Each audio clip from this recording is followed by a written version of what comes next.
Hello everyone and welcome back to my channel Tomcat Stitchery. I'm Whitney and today we're going through my fall capsule wardrobe. I do this every season and we're doing it differently this time. So typically I will, try on the different outfit combinations or at least show you what all the different pieces look like on my body, talk you through some plans I've got and that sort of thing. We're doing things a little bit differently this time. Number one, change is good. As I'm entering senior year with my kids, this is kind of our mantra around here. Change is good. Change is a wonderful thing. So it's good, keeps things fresh and fun and exciting and creative most of all. But the second reason is that I'm currently going through the Design Your Wardrobe program course with Seamwork patterns, which is it's a really cool course. Right now they're going through it like as a group because there's like speakers and stuff like that.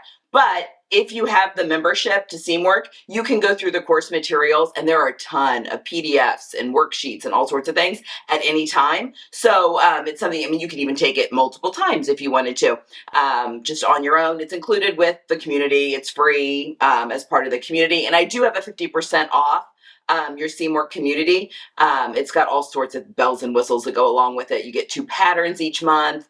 There's a whole bunch of things. Anyway, that's down below if you are interested. But as I am going through this Design Your Wardrobe, it has had me pause and think a little bit more clearly about my wardrobe. So if you're a newsletter subscriber, the PDF did go out in today's newsletter with what I send out every year, except this time, I normally at the beginning of that PDF, and then there's empty worksheets for you all to fill out on your own. But typically I've got the patterns and the links or clothing items, which are usually patterns or sometimes they're ready to wear, with links that are what I put into my capsule wardrobe. But I've gone different this time because I am still in the planning process. I'm taking my time on this, but now is the time to be sewing for fall. So there are a few things that I know what I want to make, but I'm trying to be very thoughtful about what I'm adding to my closet this time around, both because my sewing time is precious and I want to make sure that what I am making time to sew are things that are actually going to go really, really well in my closet. And also that I'm not duplicating anything. If I have something that'll work already, I don't, how many more solid t-shirts do I need? Well, maybe a cream one, right now, because the rest I've got plenty of colors and they're all in really good condition. So going through things and just kind of figuring that out. So I had mentioned when I talked about Design Your Wardrobe back at the beginning of the month that I was still going to do my, 10 ready to wear looks and the patterns, that kind of thing. And I am, but I'm going to do it a little bit differently as well. So, I've been going through, and I'm going to talk about my process here in a minute, but I've been creating outfit formulas for myself. So I'm going to be doing my ready to wear looks in that as well. That'll be in September. And then my plan is in October to do kind of a roundup of, okay, this is what I've decided on as my fall capsule. This is what I'm wearing. And these are the, few items that I'm still needing to add. This is what I've added so far, that kind of stuff. Maybe a little more typical to the videos that you're used to when it comes to my fall capsule or any season capsule planning.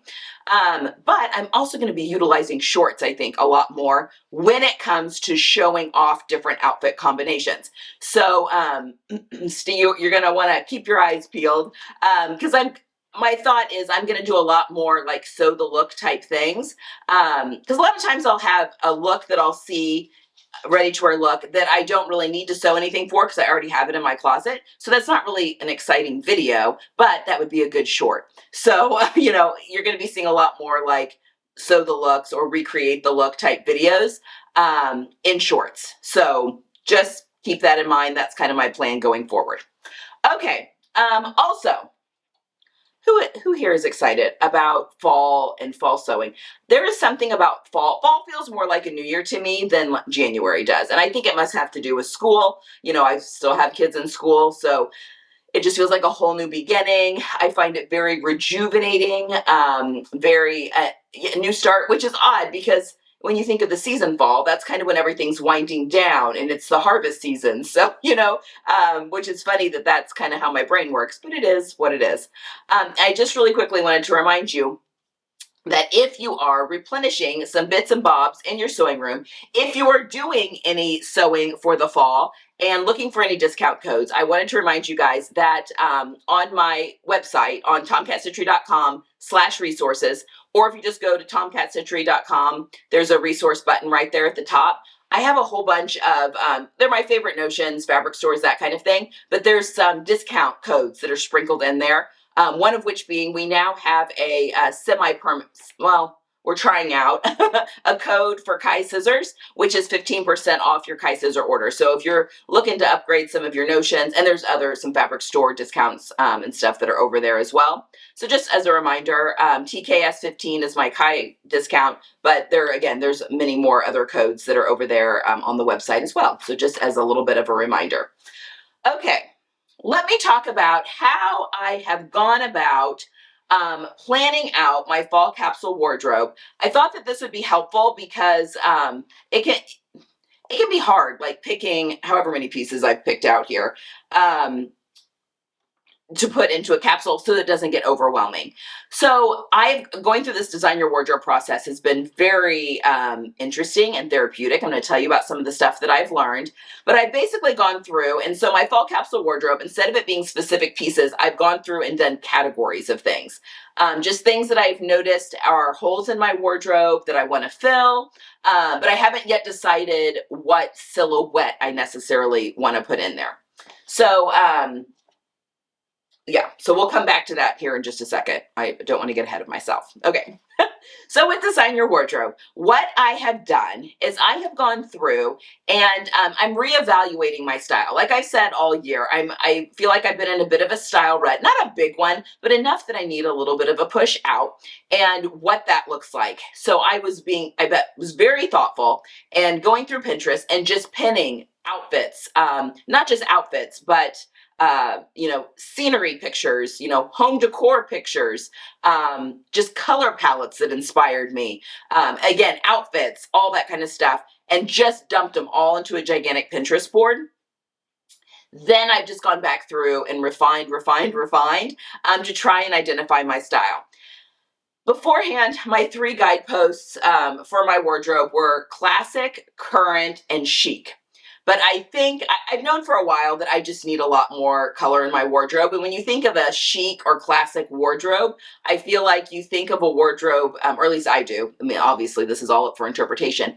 I think of more neutrals, like a lot of neutrals with like a pop of color maybe is what typically comes to mind. And I have discovered that I just can't.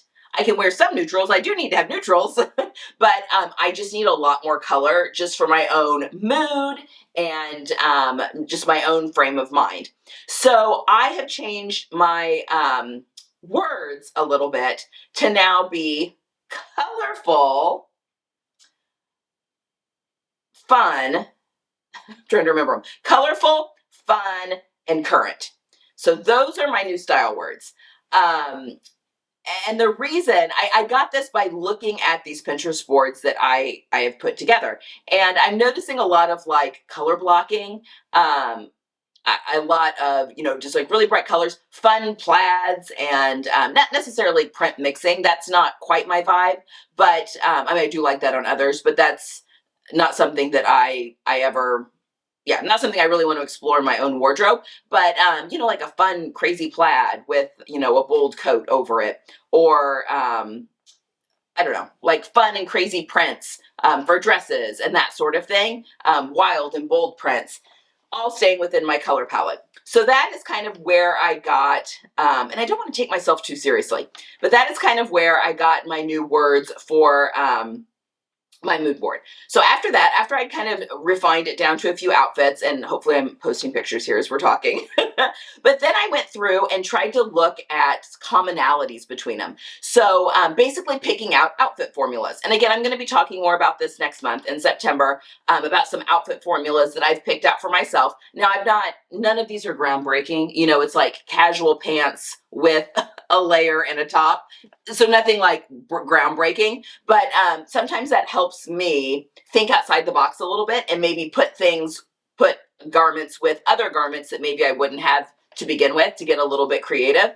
I am a member of the Everyday Style. I love her wardrobe checklist, or her wardrobe capsules that she puts out every season. They help keep me current, I feel like, and I always find a couple of cute things that I want to add to my wardrobe, whether it be like a little piece of jewelry or I don't know, an accessory. Sometimes it's a pair of jeans, or it's never a lot, but one or two little things. But it helps keep me current and helps keep me from looking dated, which is important to me. So that is something that I do. But she and her group has a PDF, I guess, that is outfit formulas. And so I've gone through that and kind of identified some that I would like to play around with. And anyway, we'll talk more about that. But that is the next thing that I did. And in identifying those formulas, I was able to come up with all of the different categories that I wanted in my wardrobe. So for instance, here under tops, the first thing I have is striped button down. So why I didn't put a specific fabric and pattern with this is because I want to try some new to me silhouettes.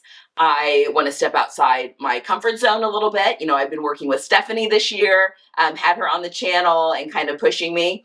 And I think we may do like a little, I don't know, reel or a story or short of some sort of her challenging me to try a couple of different silhouettes or types of garments. But one of the things this year that has surprised me probably the most is how much I loved the cashmerette Loring dress on me. It is right here. I absolutely loved this on me, and I was so shocked because it's such a feminine, so many feminine details. And while I feel like my style has never been masculine, it just gone a little bit more to the classic angles. So a little bit more minimal, smoother lines, not a lot of detail, not a lot of fuss, minimal prints. And I just really love this dress on me. So I thought, maybe trying out some more feminine details is something I should explore. Since I love that dress on me so much, maybe that's something I should explore. So right now I'm just trying to decide, okay, so does that striped button down look like, does it have like maybe a bigger collar on it? Something with maybe a ruffle collar or something on it? I don't know. Or does it have like maybe a ruffle detail on it in some way? I'm just looking at some other patterns that are new to me patterns a little bit. Some regular companies that I've used before and know that they fit me, which is kind of trying something new and still being safe, because I know the fitting adjustments that I need to make to some of these pattern companies, but maybe it's a silhouette I wouldn't have tried before, but also trying some new to me pattern companies as well. So I am challenging myself to step outside my comfort zone with a few different things that I wouldn't have normally tried before, just because it became comfortable and easy, and I'm wanting to push myself out of that.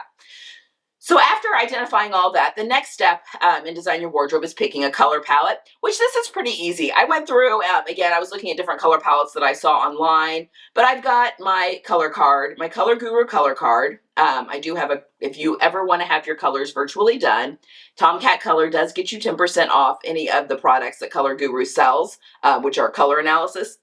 But I've got my card of 35 colors, which makes putting together my own color palette pretty easy. But the recommendation of Design Your Wardrobe was to pick two basics, or two neutrals, two basics, and then two statement colors. I shouldn't say just two. It was like 1 to 3 of each. I landed on 2. I do like a 6 color palette because I think, I don't know, it rounds itself off nicely. So for my neutrals, I've actually gone with olive green and cream. Cream is, I like having a darker neutral and a lighter neutral in all of my seasonal color palettes. I find that it balances things well. So I really wanted to lean into olive green a little bit more because it's a neutral without being boring. And honestly, it probably could go a little bit more into the basic category. So basic are colors that can go with a lot of other things. They aren't necessarily like a statement, like a pop. They can go with a ton, but they're not necessarily a neutral. And so for those colors, I have picked my kind of my yellow, my orangey, goldy yellow with as one of the colors, and then the my blue, my dark blue, which this is a little bit brighter, a little bit more cobalt E. I don't know, it's pretty close. But this is, navy is not really on my color card, although I do wear some navy. Navy's better on me than black. But this dark blue is a color that I like to lean into as well. But I am interpreting that into like some dark denim colors and stuff as well. And then for my statement colors, I have gone with red, my bright warm red, and purple. I've decided to go with some purple this season, something different. And I don't have very much purple that's on the rack right now. So those are, but wait till Friday's video with my Distashify. But I am going to be adding some purple in. And the idea is that you don't have quite as much of the statement colors in your wardrobe as the other colors, although I do have a ton of red. So anyway, those are the colors that I have leaned into. So once I had established my color palette, I went into my closet. Actually, I went into my closet and I got rid of things that I don't wear because I was noticing that I was picking fabrics and colors that I thought were in my color palette, but then when I actually put the color palette up to it, they weren't. Not that you can't wear things in your color palette. You absolutely can. But I found that I wasn't reaching for them as often, and I think that's why, because I didn't like there was something off about them when I actually had them on my body. I didn't get rid of a ton, but there were a few things that I did let go. But then I just went through my closet, both closets, because I keep my off-season stuff upstairs in the guest room, and pulled everything that was in this color palette, and that is what you're seeing here. I put it all into this rack because, number one, I wanted to look at the silhouettes that I've already got covered. Like I've already got t-shirts and I've got, sweaters and that sort of thing. But I also wanted to look at the colors to see what kind of fabrics should I be shopping from my stash. Pretty much, if not all of this is, all of this is from my stash. So I'm not even buying anything new, which I don't know what that says, but at least I'm using what I've got. Anyway, and once I had pulled everything and I'm standing here just kind of looking at everything I've got here, I have determined that I actually do need a few more neutrals. I don't need really any more. Well, I shouldn't say that. There are some basics that I do need. But I've done a pretty good job of rounding out, with like basic t-shirts and my jeans and, cardigans.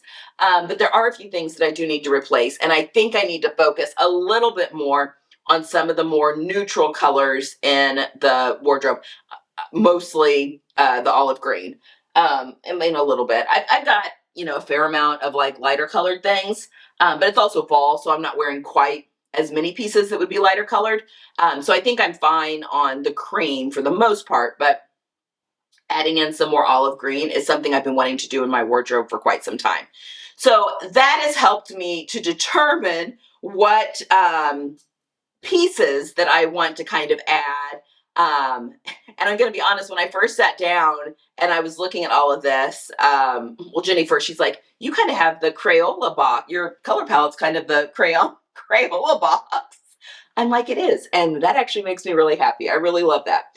So as I was going through and determining, looking at my Pinterest pictures and things that were missing in my wardrobe, the list, I immediately was like jotting down a list and I'm like, okay, you do not have time to make, 15 garments between now and the end of fall. So you're going to end up making plans and then not getting to half of them and then be upset with yourself, which is ridiculous, but personal headspace and all that. So I'm like, I really wanted to go through, look at what's in my wardrobe. I don't need a new white blouse. I can wear this piece as my white blouse. This is the Adrian blouse, and it's knit. So just really being, and things that I've forgotten about. Like I made this Closet Core Carolyn pajamas as a shirt in silk. This is in a 4-ply silk. It goes great with the capsule. And it was just upstairs in the upstairs closet. And I'm like, I should be wearing this. So, it was when the pajama shirt trend was like going really strong. And you could find like silk pajama type shirts everywhere that I made this. And then, I can still wear it. As long as it makes you happy, it fits well and you love it, you should definitely just keep wearing it. So this was a really helpful exercise though, going through and seeing everything that I've got, trying on some stuff, what fits, what doesn't, and that sort of thing. So I think I'm going to be able to narrow it down to like, I don't know, 5 or 6 things to make for fall at the utmost. One of which is going to be a knitted sweater vest. I've been wanting to do color work forever, and I'm going to make myself a knitted Fair Isle sweater vest. I'm going to use this, is it Mary Jane Mucklestone? I think that's right. This pattern of hers right here, and put it into my bright colors because I just think that'd be a lot of fun to play around with a Fair Isle sweater vest. And I think it'll be fun to knit. And it's a vest, so it's not going to take me as long to knit as a sweater. So I do have like some little projects like that. But another thing that I really was getting onto myself about when it came to silhouettes is that I need my clothing to be comfortable. Now, I don't want, in the words of Jennifer McMurray, I never want someone to look at me and say, oh, she looks comfortable, because I don't think that's a compliment. I mean, I don't want to be slouchy and that sort of thing, but it is important to me that my clothes can move with me. You know, I'm sitting at a sewing machine or at a computer, often taking like lunchtime walks with my husband. Jenny and I go and work at the library frequently in order, just to get out of our normal space here. So I want things that I can move. I mean, I'm not speaking at board meetings. So while I love the look of a tailored pair of wool trousers, I think that with a button-up shirt and a blazer, I think that's such a wonderful look. That is not my life. Now, does that mean I can't have a pair of wool trousers? No, but I need wool trousers that have elastic in the waist at some somewhere, at some point, just because I have a wildly fluctuating waistline. And if I am swollen, I am not reaching for those pants that have a set waistband, because they'll just dig into me by the end of the day and they're uncomfortable. Blazers. I much prefer a knit blazer because I'm constantly moving around and doing things. And, well, I could do a regular blazer every now and again. A knit blazer, I can still look put together and polished, but I can still move around freely. So that is another kind of criteria that I'm looking at. Also, RIP, I lost a couple of classic wardrobe basics this year. One of which being my ivory Metro blazer. I know. And my white button-up shirt that I did the beautiful pearled collar treatment on. Because when I was in New York with my mom and sister, not with Jenny, but with my mom and sister, we were at a restaurant and we were hurrying because we had tickets to a show. And I reached across, we were eating a whole, we just ordered appetizers for the table. And I reached across meatballs to grab, I don't even know what, and totally drug my rolled up sleeve through the marinara sauce. So it ruined, and I've tried everything. It ruined the sleeve on the Metro blazer and the sleeve on the white button-up shirt. Is literally, guys, I tried all of the wardrobe, how to get this out, and it still looked like someone had murdered or committed murder in wearing those garments. So I lost those. And I also lost my button-up denim shirt. It just got too small. So, that happens. So those are some things that I know I want to recreate this year in some way, shape, or form. So also going through and identifying that. Okay. I've also pulled a whole bunch of fabric from my stash. Now, am I turning all of this into garments? No. But I wanted to pull the things that kind of were in the color palette that I'm working for. And there's some stuff that I know I want to make. I know I bought this this cotton twill here, you guys have seen it, to make a pair of cargo pants and a crop jacket. I'm still going to do that with those. I bought some of this, one of you viewers sent this to me. It is Cone Mills denim in this beautiful mustard colorway. And I bought some, and I feel like this needs to be a pair of barrel-legged pants. So there are some things that I definitely know what I want them to be. Some of the fabrics I just pulled, there's some merino jersey here in the olive. There's some linen. I've got this linen of a stripe as a possibility for the striped shirt. I've got some tinsel denim for a button-up shirt of some sort. I've got this waffle knit, and I bought these really fun cuffings when we were in Puyallup, I think, in Washington. So I want to do something fun with a Beyond Basic Knit top. And then I've got my Precious Fabric Challenge that's happening next month. And stay tuned for that. Next Tuesday, I'm doing a video announcing that challenge. But I've got the fabric that you guys picked on Instagram for me to make with that, this beautiful silk from Italy. And I am making a dress in it. It's just absolutely stunning. But I'm making a muslin first, which you guys also picked, the olive green solid, which works out well. And I may actually end up cutting, once I tested the fit, cutting the muslin into a top because I don't really need two dresses. But anyway, when all is said and done, but that is also some plans. So I've got some plans that are kind of like simmering. I'll have more concrete ones as we get going a little bit. But again, this is all kind of a process, and hopefully this is kind of a, like, do this with me. Join me in this. I hope that you guys are going to be kind of doing the same thing as well. It's just fun. It's fun to plan and then to execute so that you've got these beautiful clothes that I want to be comfortable in. I want to feel put together. And I also don't want to feel like I'm in a rut. I want to feel like I'm being adventurous in my style a little bit. And if it goes a little bit crazy art teacher / Miss Frizzle, then it does. And I'm okay with that and embracing it. So anyway, those are my, I guess, part one plans for my fall capsule wardrobe. Are you guys working on your fall capsule plans yet? And if so, what are you planning on sewing? Like I said, I have some things I know I want to make for the fall, but I don't want to just commit to what's safe. I want to make sure that I'm finding patterns that are pushing me outside my comfort zone a little bit as well. All right, guys, that is all I have for today. I hope you have a wonderful Tuesday. I will see you guys again on Friday, and happy sewing. Let's get back into those sewing rooms and get going. I'll see you there.